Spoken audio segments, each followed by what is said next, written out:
Looking at the map, we should be getting close. Speaking of which, the closer we get, the more Paimon's heart feels like it's beating out of her chest. Excitement! Yeah, sure, that's it. Oh look, it's Tainari and the others. Everyone's here bright and early. Yeah, the desert's a pretty harsh environment. Better to travel at night and beat the heat. Hey everyone, we're here! Ah, right on time. You don't need to worry about me. It's not too hot yet, and I'm properly hydrated. All right, we're just waiting on the two people Miss Layla mentioned, and then we'll be set. He's staying behind. If we don't make it back after a certain time, he'll be in charge of rescue operations. You can count on me.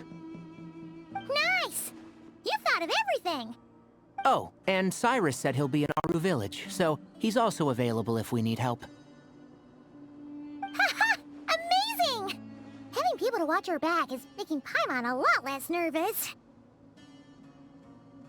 Yeah, I did.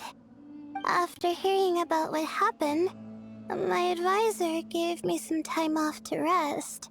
So, my studies are on hold for now. Then, does your advisor know you're back in the desert to investigate? Yes, but I was only allowed to come after I mentioned that General Mahamatra would be there too. Haha! Quite the reputation you've got there, Sino. Something wrong? You haven't said a word this whole time. Are you in a bad mood or something? No. Being skilled with words also means being a good listener. I'm just reflecting on what you're saying. Oh, Hatham! Kaveh! Ha! Over here! Darn it. I was just setting up a brilliant... Yeah. I'm sure you'll find another chance. The important thing is, our scribe and our renowned architect are here at last. High praise. But wait, why am I renowned and not him? He's just as famous as Sino, Dia, or Nilu. That just means your level of fame is even greater. How could a lowly scribe hold a candle to you? Lowly scribe? Please. All those strings you pulled to get those new books from the House of Dana? What do you call that? Borrowing. Anyone with an employee ID can do it. Uh-huh, yeah. The House of Dana bends over backwards for just anyone, does it? Send a report to Lesser Lord Kusanali then. Let her know someone at the Academia is abusing their position. Hey! I never said abusing. Impressive verbal sparring, as always.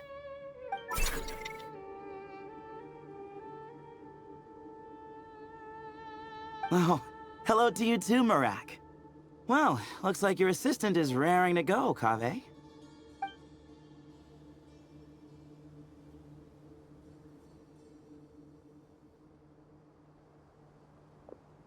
So, I say we get this show on the road. No sense delaying the inevitable. No need. We're in this together, remember? Sure. This is the entrance, yeah? Yes. Perfect. Then, if we're all set, let's get moving.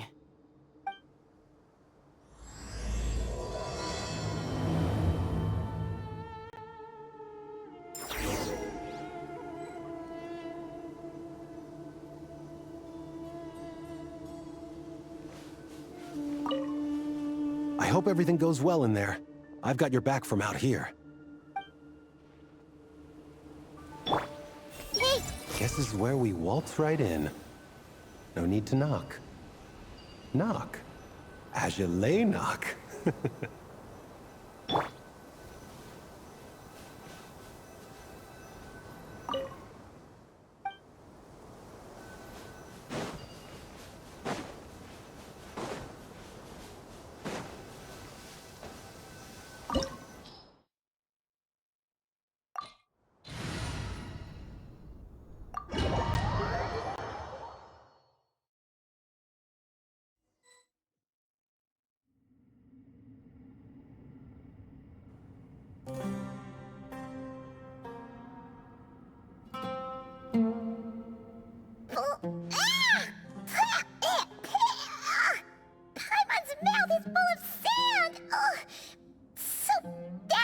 falling into quicksand feels like?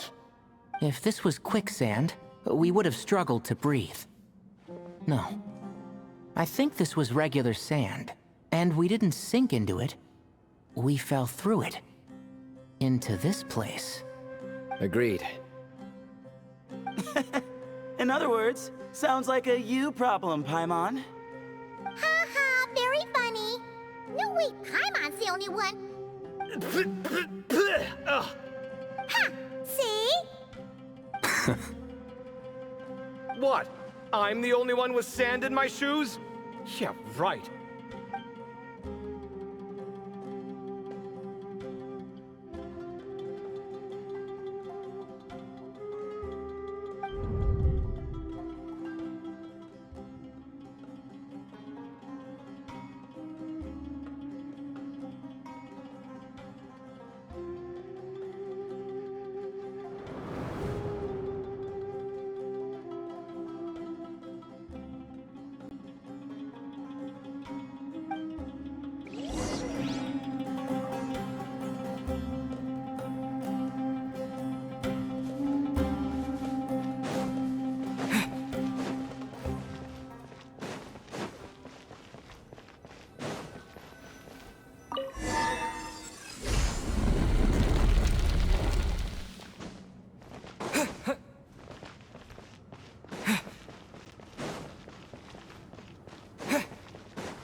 Whoa! There are monsters here? Jared didn't say anything about that. Probably means he didn't run into any. Because we're just unlucky. Not the best sign of what's to come. We'll be fine. Let's just use up all our bad luck and we'll be golden.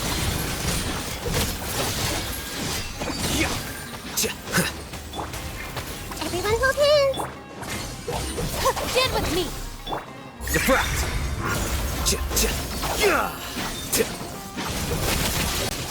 Flicker.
Well, that goes without saying. Fair point. There's just one problem, though. The only way forward is through that door. Oh! Is it time to hunt for a key? Paimon loves this part. Don't worry. With our adventuring experience, we'll find it no problem. Let's get searching.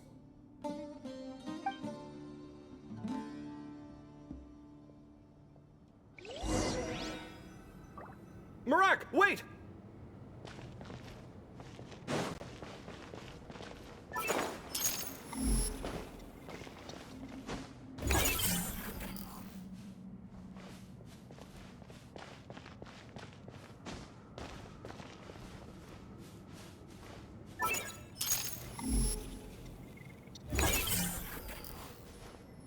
Marak seems interested in these jars. Go smash them. Ah, well, we would hate for you to have to lift a Marak, this isn't really your old home, is it?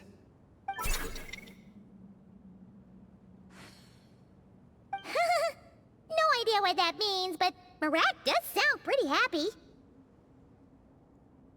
So, mechanical life forms do have the capacity to miss home. A novel discovery. Well, with Marat leading the way, we should be safe, right?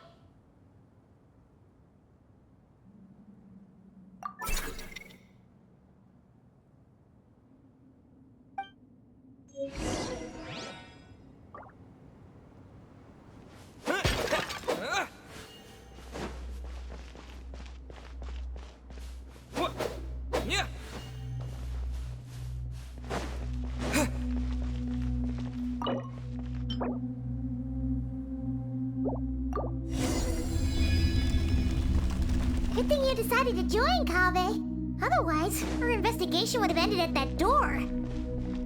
It was nothing that I did. You should thank Marak instead.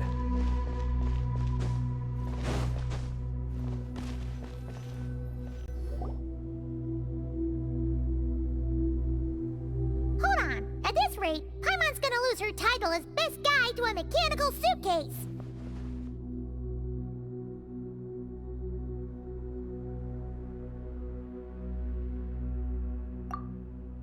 Aw, thanks. Hey, wait. What do you mean, useless? Well, no weird mental symptoms so far. I'll take that as a win. That said...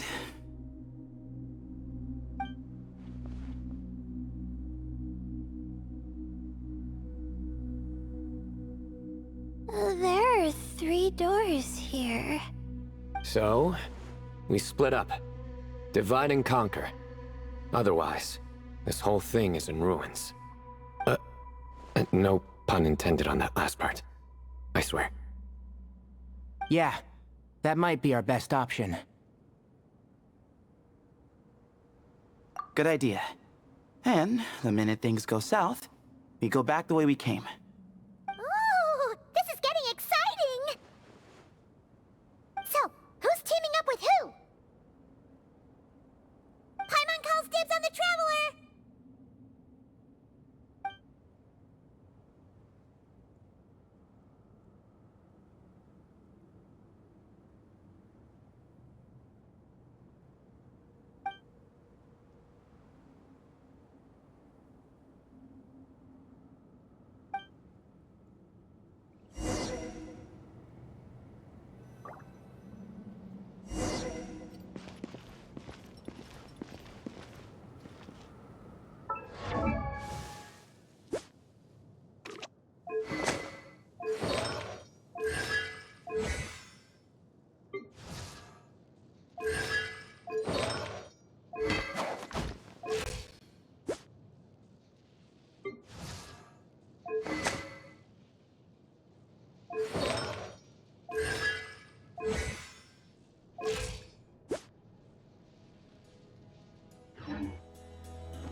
Well, this takes me back.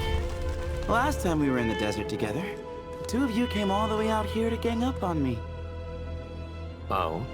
Sounds like someone's holding a grudge. Just what I like to hear. If you're still hung up on that last one, just name the time and place.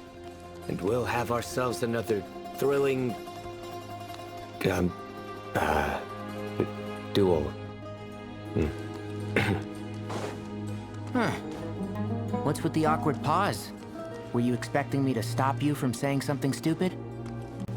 You two can have 1,000 duels for all I care, after we're done here. For now, focus on the task at hand.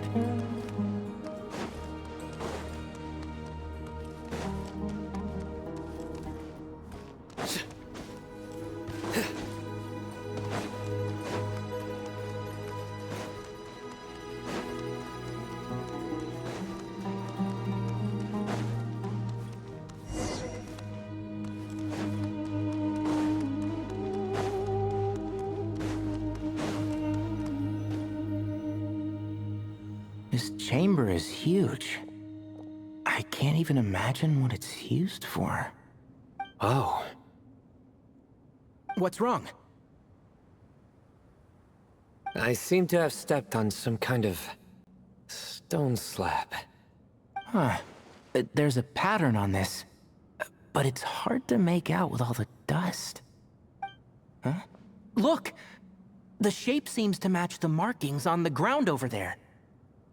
Let's slot it in and see.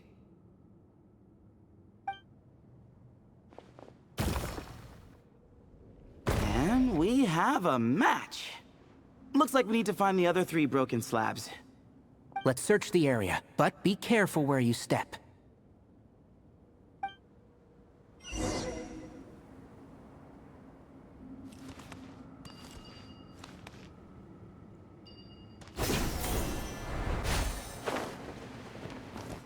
Ooh, got one! Ouch, but watch out. The edges are kind of sharp.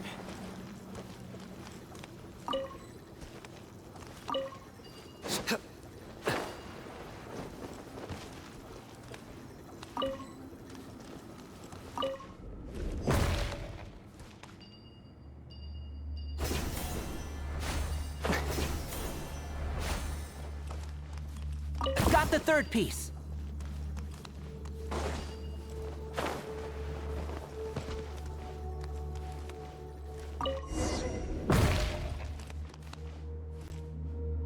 We just need one more. Huh. Look! A cat!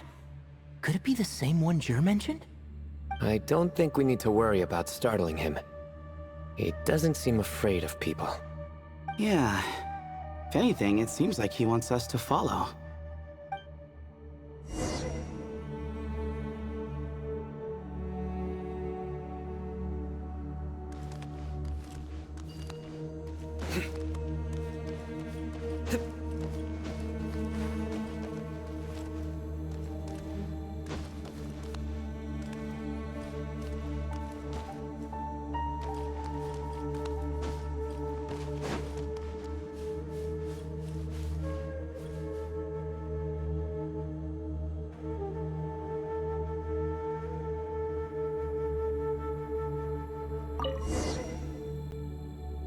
Oh, he led us to the last piece.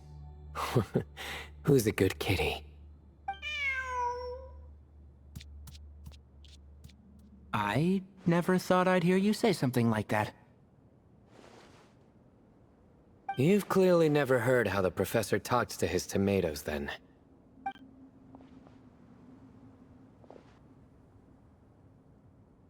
Alright, well, that's that. Now, we need to figure out how to get rid of all this dust. Behold, the great Vayu Viastra. Be honest. You've been waiting to say that for how long now? Just activate the mechanism.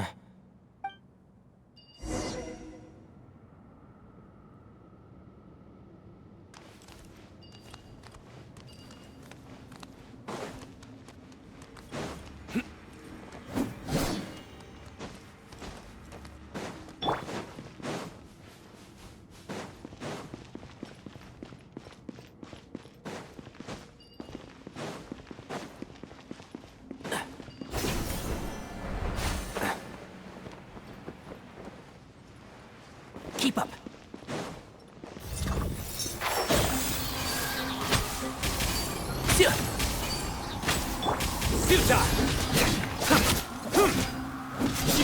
Way ahead! Al Akbar!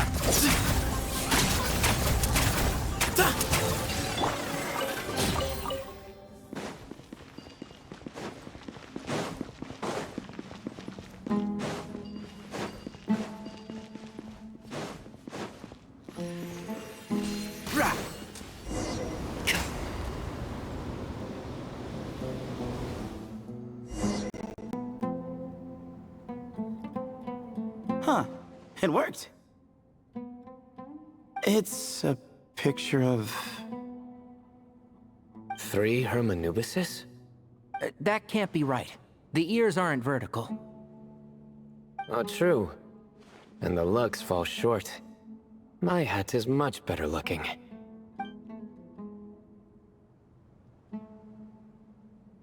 goat, an ibis, and a crocodile. Oh, wow. Our botanist knows more than just plants. Riveting observation. I was just thinking. These three figures look a lot like the 7 pillars of King Deshret. That's right. These are our colleagues. Our what now? You sure about that? Just kidding. But what I meant by that is, these were Hermanubis' colleagues back then. The middle one is the Goat King Hereshef, Minister of Ministers, the god Amun's most trusted chancellor. Records say he was the deputy king of the Desert Sands, chief among the 7 pillars. Someone even more impressive than Hermanubis? I wonder if that ever got his goat.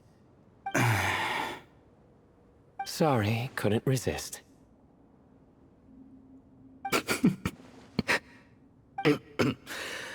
Okay, that was a good one. Wait, really? I've got so much more where that came from. Where were we? This is Sobek, the Crocodile King, captain of captains. As the name suggests, he was a valiant commander, and had dominion over all weapons of war. And finally, this is the Ibis King Thoth, scribe of scribes. Your memory's pretty impressive. I bet you're almost as good as me at memorizing cards. A scribe? Did he manage archives then? Like Alhaitham? Wait, that's all Alhaitham does? I never knew being an academia scribe was such a cushy job. Well, that's how his friend put it, anyway. But it does seem like he has a lot of free time. Well, I don't know much about the academia, but I'm sure the Ibis King had more responsibilities than that.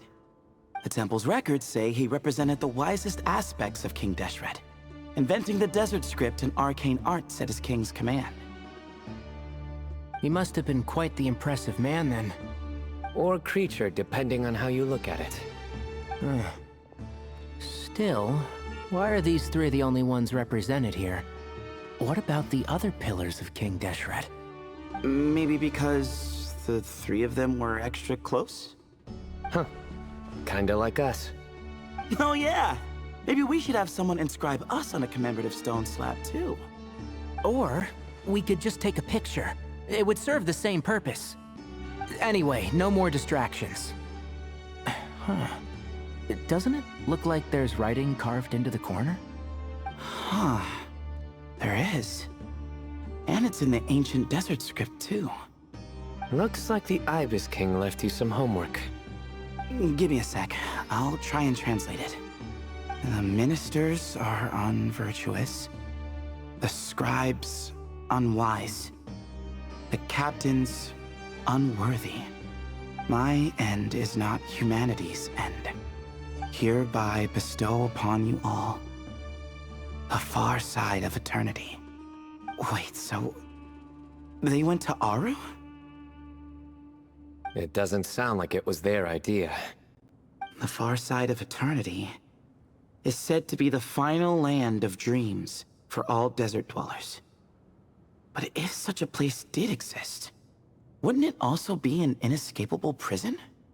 Yes, and based on the writing here, it's clear King Deshret wasn't pleased with these three. This gift he bestowed upon them seems more like a punishment. Such is the power of a king, I suppose. Which means the goat's the one who got in the end. Huh. Yep, not as good the second time. What? Impossible. Well, looks like that's all we can learn here. Should we keep going? Yes, no time to waste.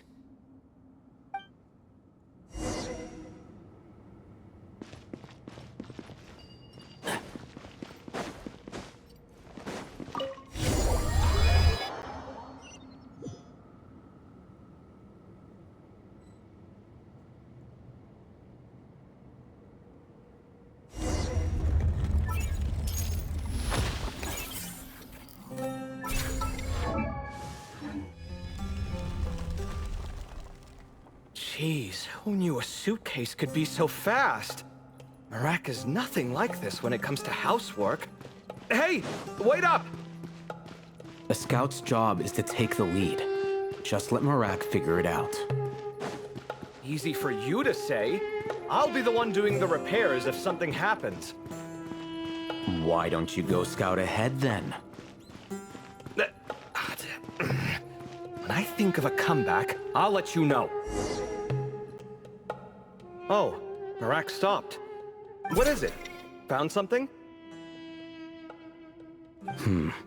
Looks like something covered in sand. Let's get it out then. Come on.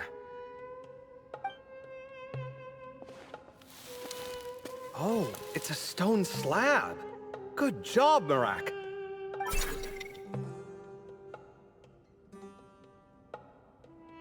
Let's take a look. Huh. Looks like this part of the picture goes over there?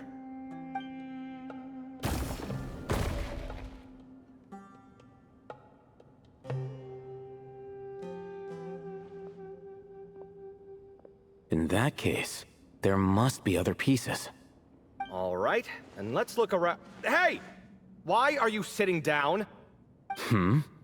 I thought Marak was helping. Oh, so you do know what that word means. Great. Are we supposed to just sit back while Marak does all the work? No, I doubt you could do that. Exactly. But I can.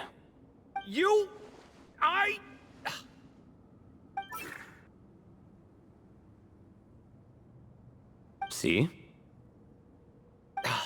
It's all coming back to me. How insufferable it is to work with this no-good, do-nothing... We could be more efficient, I agree. I'll work on this piece. You take care of the rest.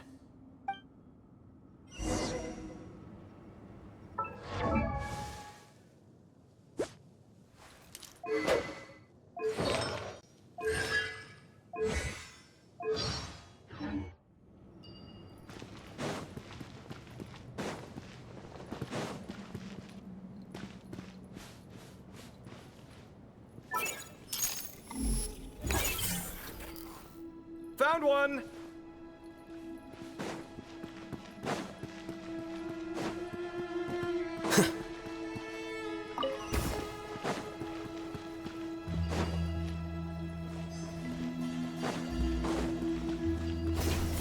Good teamwork.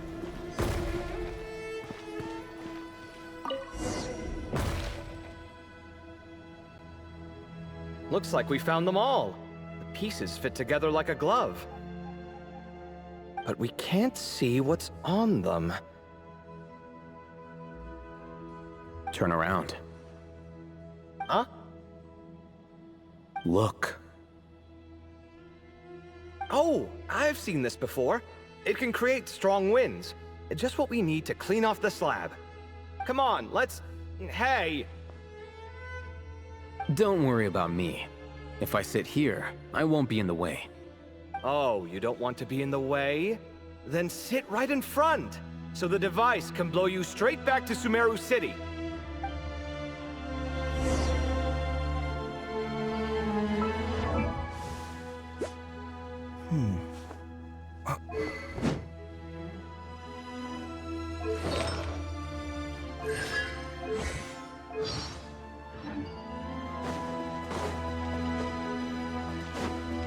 Come at me!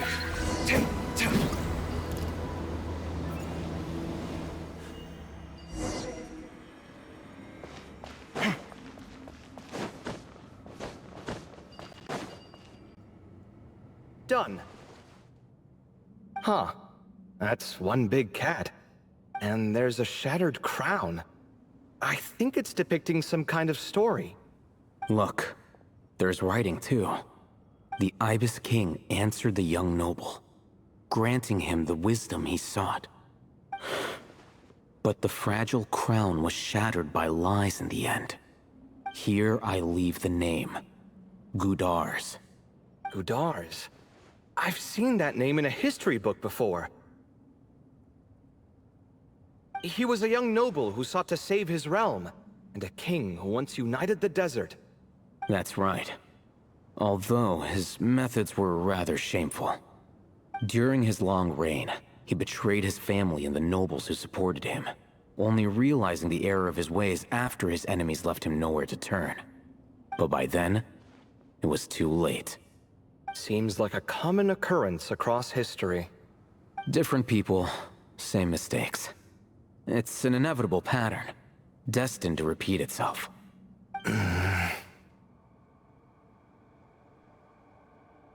The writing mentions the Ibis King, but a cat is depicted here.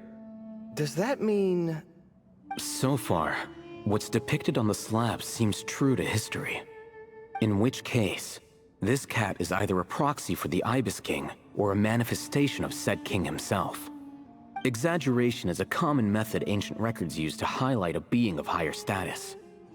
And as we know, Layla and Jur both heard the sound of a cat while escaping the ruin. You're saying the Ibis King, one of the legendary 7 pillars of King Deshret, is here, still helping those in need? I'm saying we can't rule it out.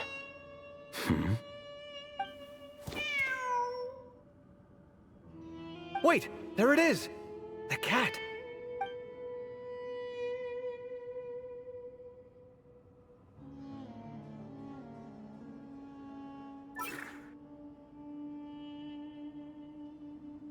Ah! Marak went after him! The cat's showing us the way forward. Come, let's follow. Okay.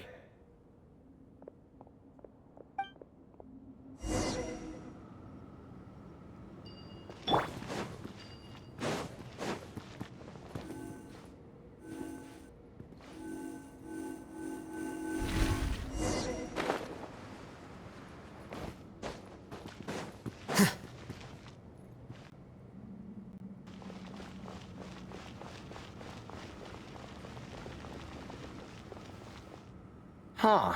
The cat's... gone. Yes, but look where he led us.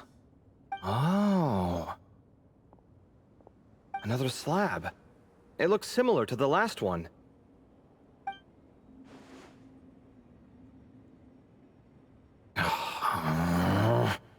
Oh, by all means, take your sweet time.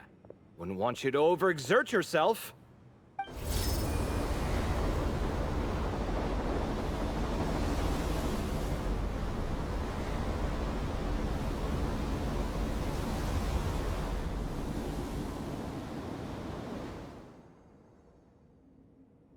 Huh. The scene depicted here... Seems to be a different tale. The Ibis King answered the gin-blooded dancing girl, granting her the wisdom she sought. But enemies plotted to kill her close kin. Snake venom was her self-chosen end. Here I leave the name. Makaira. The Temptress of Woe? You've heard of her? Of course. I don't just sit around doodling all day. She's mentioned in tons of papers about the desert. As I recall, she was given as a gift to the tyrant king of Gurabad, and later seized the opportunity to kill him. After getting her vengeance, she reigned as queen for many years, until her enemies attempted a coup, and she took her own life. That's more or less the version I've read as well. It seems this queen also had dealings with the Ibis King. Yeah, I'm starting to find this whole granting wisdom business a bit concerning. I mean, considering how Gudars and Makaira ended up, it might not have been a good thing. But, at the same time, if the cat guiding us is linked to the Ibis King, then he doesn't seem like a villain either. People are complicated, and the same is true of the servants of the gods, no matter their wisdom or power. Let's reserve judgment for now, and keep moving.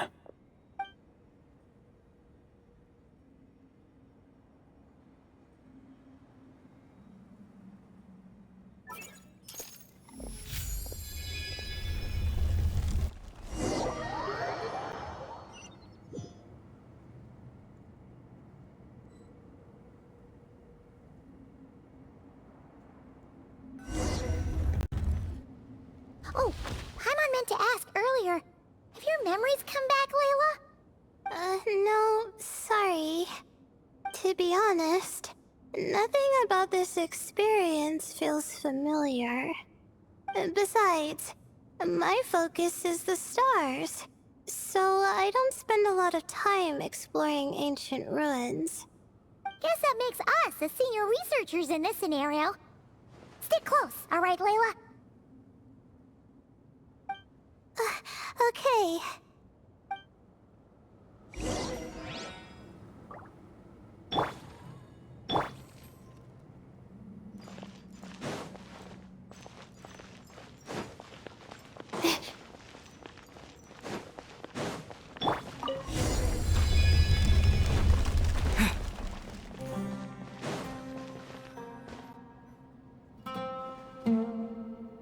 Wow.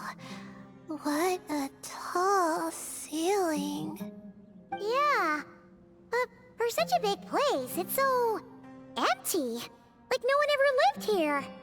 Sure must have been boring to live in ancient times, staring at ceilings all day. Now that you mention it, I've heard some people used to draw star maps on their vaulted ceilings. Some might even make them transparent to better observe the movement of the stars. It sounds so nice. Stargazing from the comfort of your own home. Wait a second. I think I see something up there. Huh?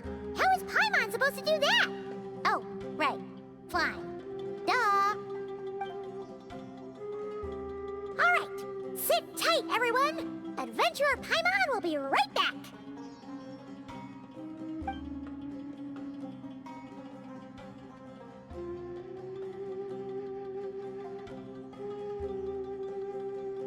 Okay. So, there's nothing super special up there. Just a couple of shelves, tables, jars, and scrolls. And a whole bunch of dust, dirt, and sand. You really want to search through all that stuff? Well, when you put it that way... Come on then, let's see what we've got. Paimon's hoping for something super valuable. Thanks. I'll stick close.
I think that's everything. Most of the documents are in the ancient desert script, except these ones. These seem old as well, but the handwriting makes them stand out. Right! Let's arrange them in chronological order before we read through.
Okay, now let's take a look.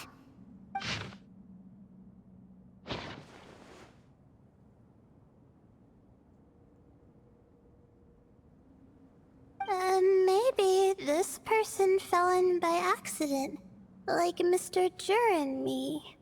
Yeah, maybe. But they don't sound super worried about their situation. So, either this person's an ace adventurer, like the Traveler, or some kind of super optimist. An optimist, huh? Oh, I wish I could be that sort of person. That's right! You're detailed and passionate. Great qualities for an adventuring buddy. This optimist seems super obsessed with exploring every corner of this place. That could have gotten them in big trouble for all we know. Well, I appreciate the compliment. It's almost magical how words like that can make you feel like you can do anything. I only wish that magic could last a little longer. Until I figure out my new study topic, at least.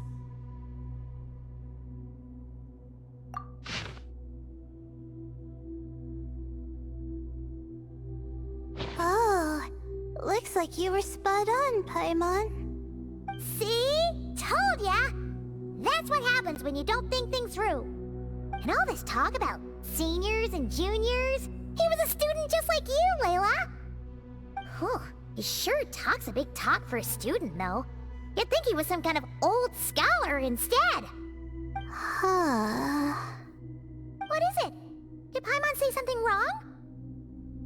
No, not at all. I was just thinking, and this might sound rude, but the way this person speaks is just so... you noticed too. I mean, it's good that he helped treat his companion's wound, but it didn't seem like it was out of kindness. More like he was looking out for his own self-interest, or thought he could get something out of it. I don't know. Maybe I'm reading too much into it.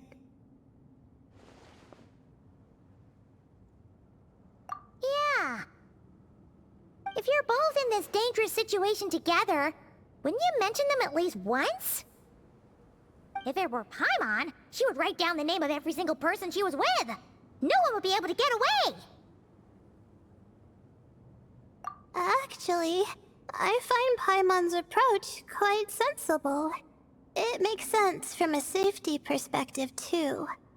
That way, if anyone came to the rescue, the notes would be able to tell them everything they needed to know. Whoa! That's genius-level thinking! Well, I learned that from Madame Farazan, actually. I'm not speaking from personal experience or anything. Oh, no! I'm just a student. It's fine! You taught us something, so you're our teacher. Simple as that. Anyway, from the looks of things, the student who left these notes behind was pretty weird. Let's keep reading.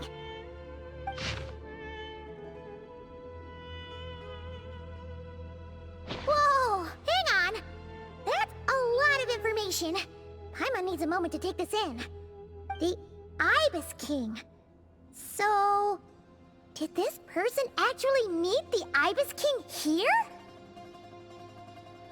Sorry. Who? Jeez, not again! Stop teasing her, Traveler!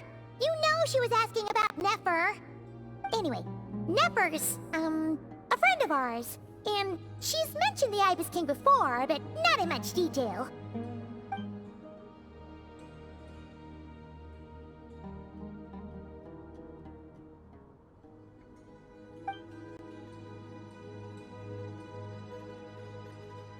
Oh, I see. Well, that's not too surprising. Most people in Sumeru know about King Deshret, and most in the academia have at least some knowledge on the Seven Pillars. Legend has it, King Deshret ruled the desert at the head of several wise retainers, guiding their people to pursue the limits of wisdom. He also left behind treasures for future generations, which continue to be relevant in nearly every research discipline. Now, this message indicates this student and his senior were rescued by the Ibis King. But to think it's possible to meet him in a place like this... We don't know when these notes were written, but didn't the Seven Pillars disappear a long time ago? Yeah, the notes made it sound like his powers were restricted. Also, the mention of this form? What is that supposed to mean? I'm not sure. Let's keep reading.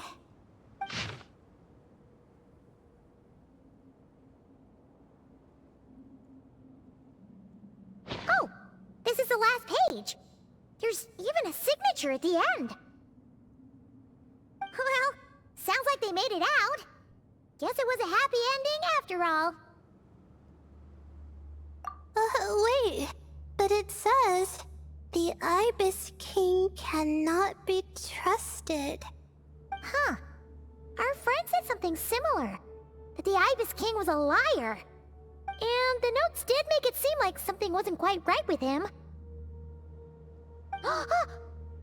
Maybe he wasn't one of the Seven Pillars at all, but some kind of con artist. Huh? What's that supposed to mean? I think Paimon raises a good point. Let's keep our guard up just in case. Alright, I think that's all the clues around here. How about we... Oh, it's Marak! That means Kaveh and the others should be around here, right? Hello? Anyone up there? Can you hear us? Yeah, we can! You know, sound travels just fine in an empty chamber like this. You don't have to shout. Of course, if you're shouting to express your excitement at being reunited, by all means, pretend I never said anything. Yelling like this is kinda exhausting. Come on, let's head back down.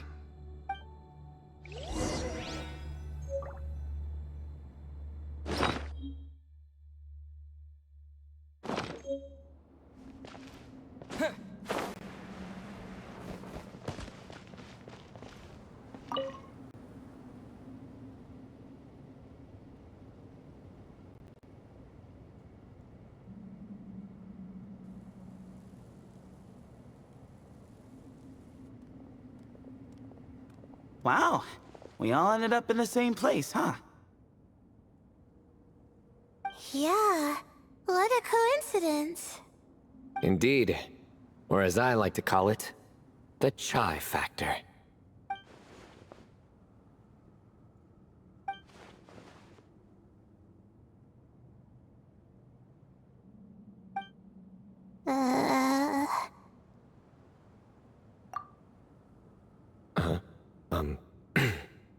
No reply? Just say it. All right. Because it's spice to sweet brew again. Oh, hey, that's a new version. Oh, wait, what? You've never heard that one?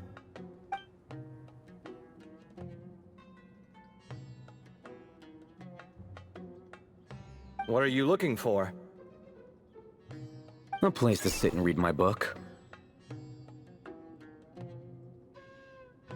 Oh, great. What else is new? Well, looks like everyone made it through unscathed. Let's take this chance to get some water, rest a bit, and discuss what we learned. Sound good? Yeah, let's debrief.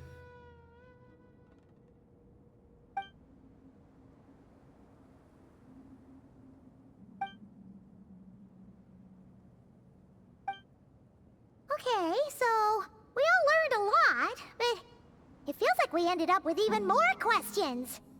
Yeah, but one thing's for sure. This place is tied to the Ibis King in some way. Hey, Sino. You're the current representative of Hermanubis. Can you call him up for a sec? Of course. Just let me sense his presence.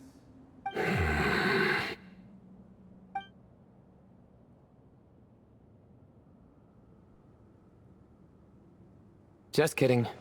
I can't sense him at all.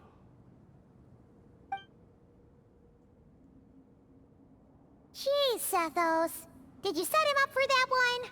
What are you, a two-man act? Sorry, Hermanubis isn't like the Ibis King. He can possess me, but I can't talk to him whenever I want. Oh, truly? Does that mean he's gone? I would have liked to reminisce about old times with him. Ah, the cat! It speaks! Of course it speaks. In fact, it is not an it at all. You do me a great offense. My apologies. Esteemed cats, sir?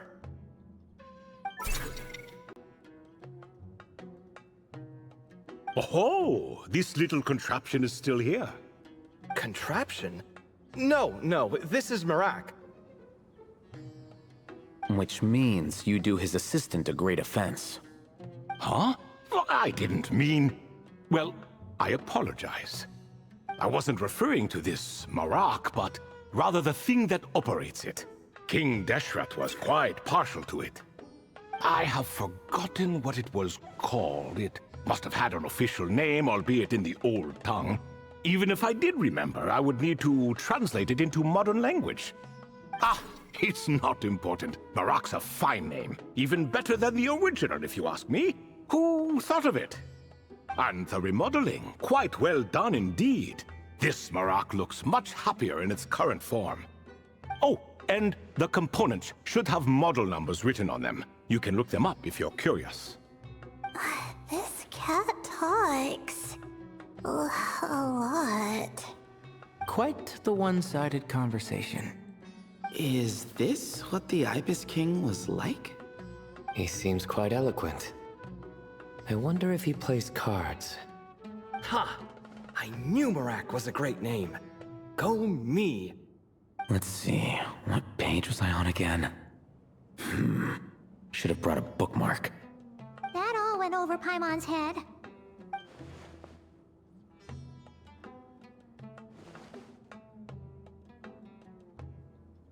Hello indeed. For you to know my name. Yes, I was not mistaken. You are special among your companions. But you are all guests. It is only proper to invite you in. Come then, this way.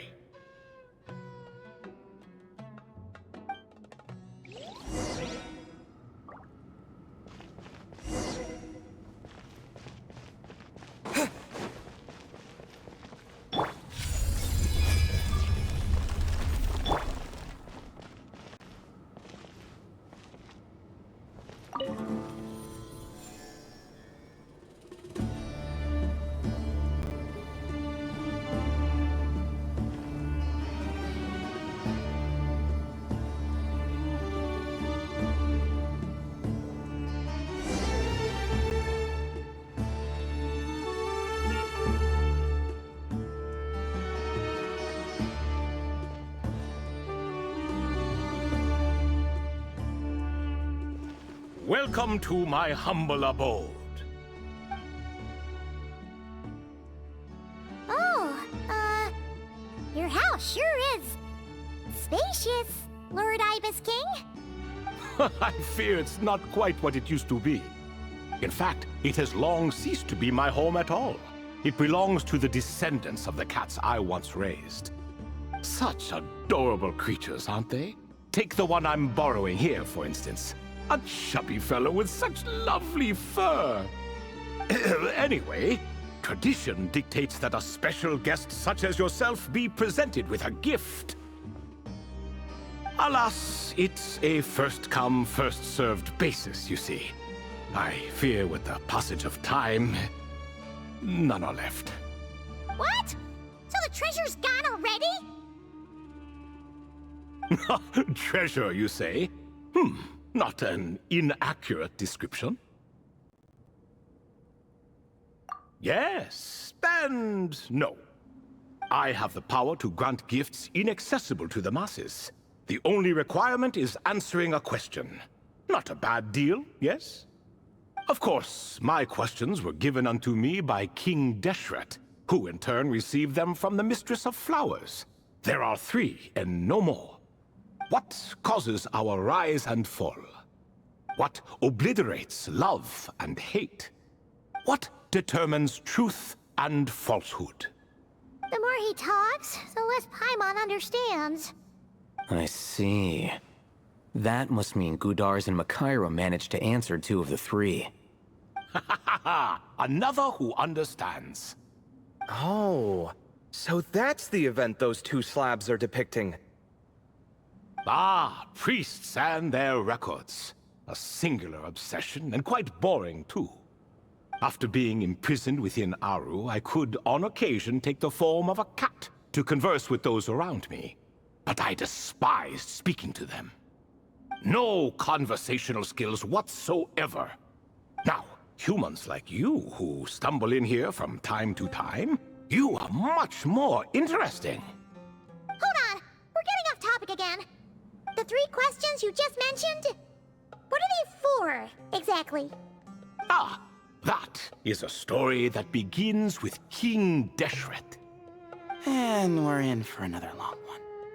Nostalgia for the past is common to us all, is it not? And our king, he was such a proud, solemn man in those days. He watched us speak of the present and the future, of the wisdom we possessed or were about to obtain.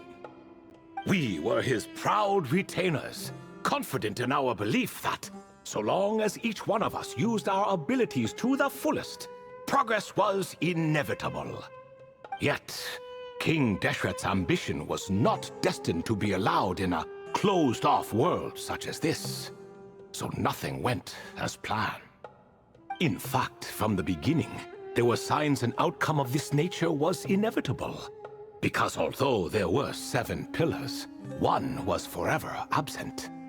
Al-Ahmar would insist the Dendro Dragon Sovereign was one of us, but the dragon herself rejected that idea.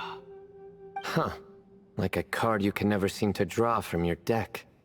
More like a card that was never in the deck to begin with.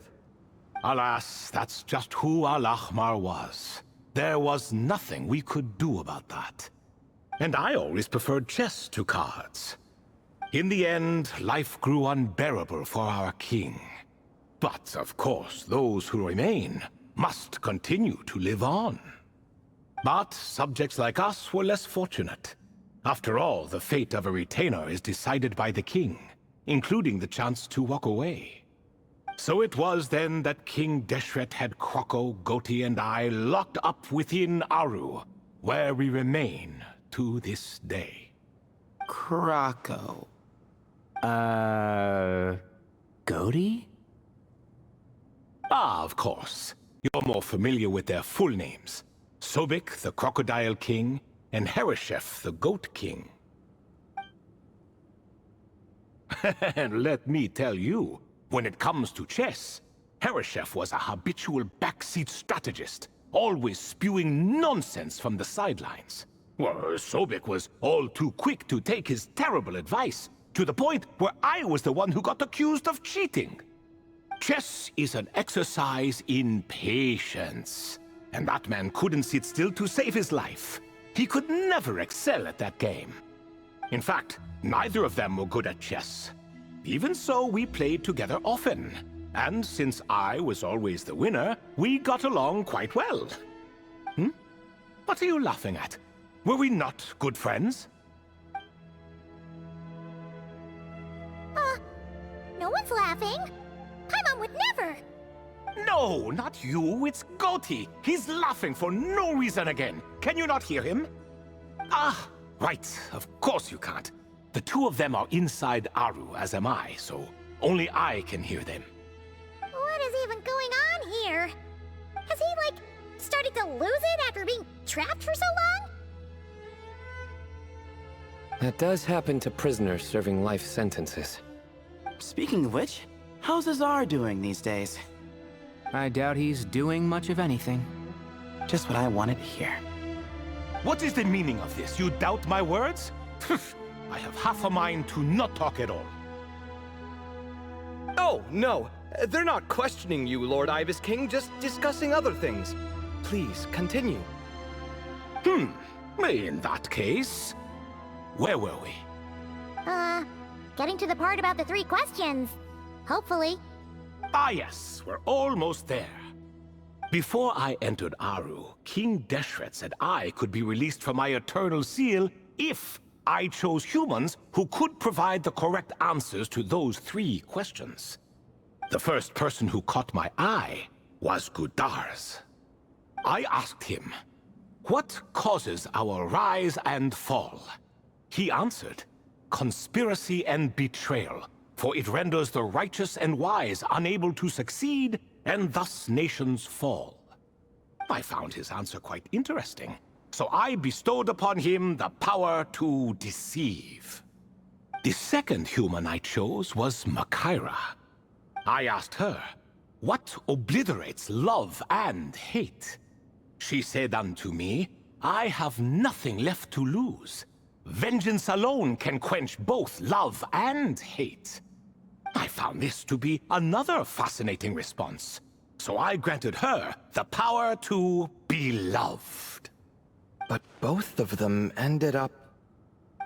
Now then, young one, riddle me this. Did their answers point to this fate, or was it the power I bestowed upon them that determined their end? I'm just an observer who doesn't understand their circumstances, so I can't answer. A clever reply. I do not wish to comment either. It is all in the past at this point. My only wish was for their answers to be acknowledged by King Deshret's rules, and bring me one step closer to freedom. As for the final person, her fate remains to be seen, so I will not reveal her name.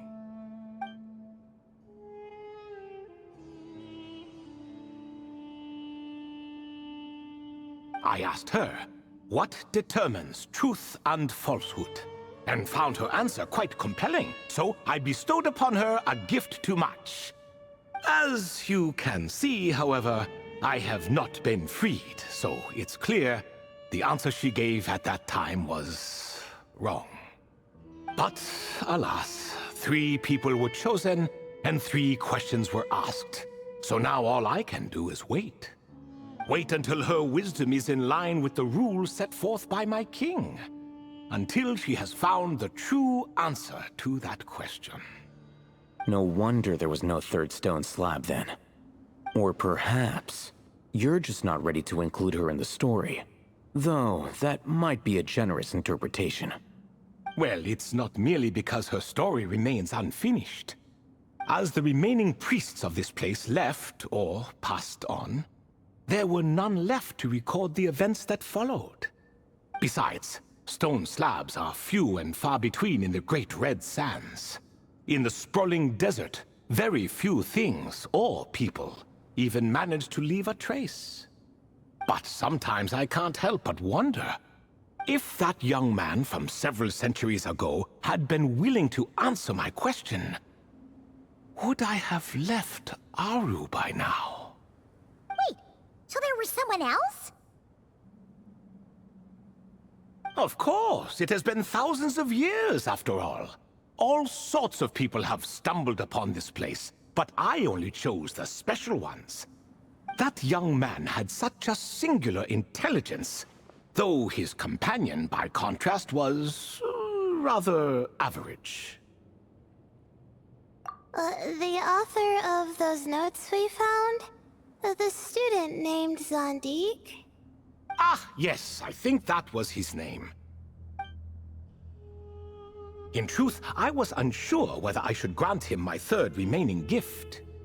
He was, of course, exceedingly clever, but he was also mistrustful and narcissistic in equal measure, and there did not seem to be a line he was unwilling to cross. Too much power could be dangerous in the hands of someone like him, so I found myself rather relieved when he declined my gift. Oh, he turned you down? Did he give a reason? Yes. He said he didn't need it. I still remember the look in his eyes. Nothing stood out per se, and still I could sense contempt and disdain radiating from his gaze. I could not give an exact reason, but on instinct I just knew it would not end well to get close to a man like that. So, I tricked him. "Stick close to your companion," I said. "Only the descendants of Tulatula can come and go as they please. Leave him behind, and there is no escape for you." So, does that mean his companion wasn't a descendant of Tulatula? Oh no, that part was true. The lie was in the other half. Anyone can enter or exit this place. There are no restrictions. I saw that his companion was exhausted and was concerned Sandik might leave him behind, or worse, that some other accident might befall him. So I made up an excuse to prevent Sandik from going a step too far. Oh, and speaking of, Sandik's companion had the same blue hair and pointed ears as you. Wait, does that mean Layla's also a descendant of Tulatula? Indeed. When Hermanubis founded that city, he took in many who had nowhere else to go. Today their progeny are scattered to the four winds, and indeed are far more numerous than I could have imagined. So the person you protected could have been my ancestor. Yes, yes. You're very welcome for that. Could I ask another question, Lord Ibis King?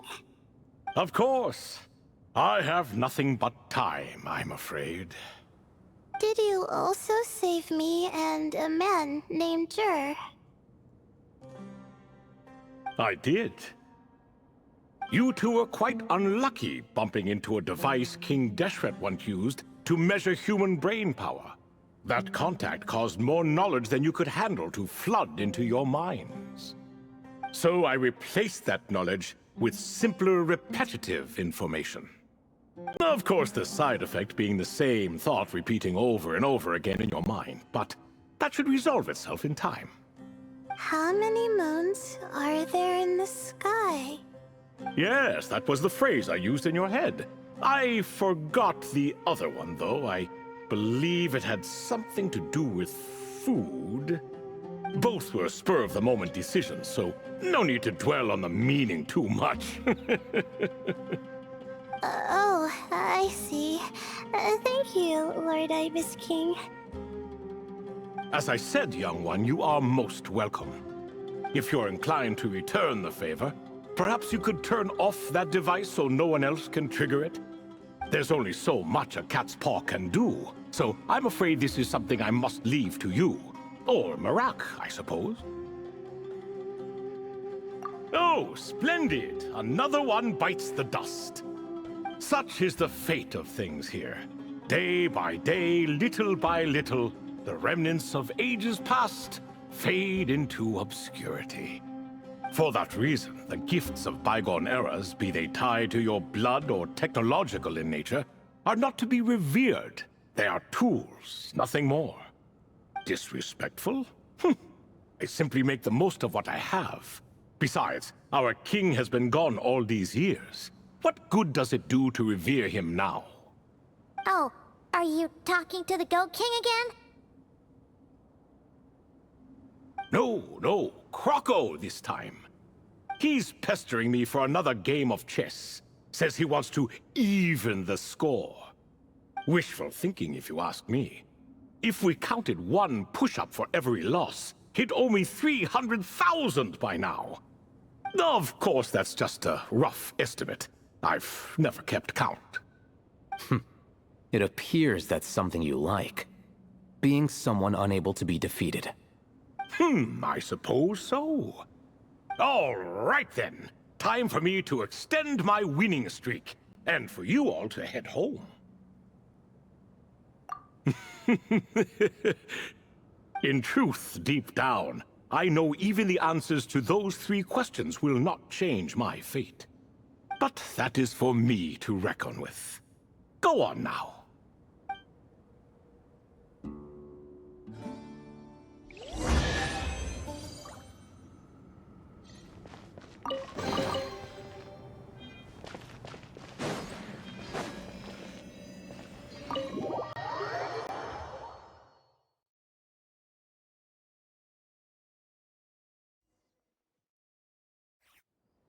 Excuse me.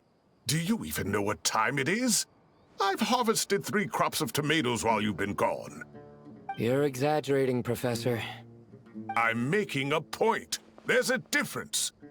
Sincerest apologies for keeping you waiting, Professor Cyrus. See, that's what I call manners. Now, are any of you hurt? Nope. It went way smoother than we expected, actually. I presume the investigation is complete then. Come, tell me all about it. Oh my, did you luck out? If you've read the work from the Vahumana Dashan, you would know that the Ibis King has, well, let's call it a mixed record. Perhaps he softened up a bit in his old age, and that's why he chose to help you. Or perhaps he just didn't have a good enough reason not to help us. See? Marak agrees. How do you even know that's what Marak meant? That could have just been a happy noise. In any case, there's a lot to be happy about. We figured out what happened to Layla and Jur, and there were some unexpected takeaways too. Yeah, I never expected to learn about my ancestry. I've always thought of myself as just an ordinary student. I never would have even considered something like that could be true. Come to think of it, our ancestors might even have been friends at some point. Huh? You're right. Maybe I should take a trip back home to see if I can find any records about that. Oh, I was just throwing that out there. I wouldn't want you to go to the trouble. It's fine. My advisor gave me a break, and I still have a few days left, so... Oh, wait. My study topic. I haven't made any progress at all. No. I need to focus on that instead. Right. Couldn't you help her, Professor? Huh? No, I could never. Me, you say? I'm from the Spatamar Darshan, and I don't think that Nephis or Zahahadi researched the stars. All I have to offer are my homegrown tomatoes. Although I suppose it's not impossible. I can ask a few old friends to recommend some interesting topics. You really don't have to. It sounds like a lot of work. Hardly. A few passing questions while we water the plants? It's no trouble at all. Thank you so much. Of course. Now it's getting late, and you all must be tired. Let's wrap things up here. Some say desert nights are the sun taking mercy on us after the heat of the day. So, let's leave while she still feels merciful.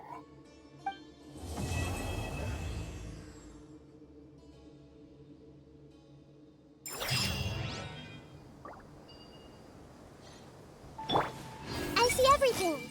I'll have to ask Sethos all about it later.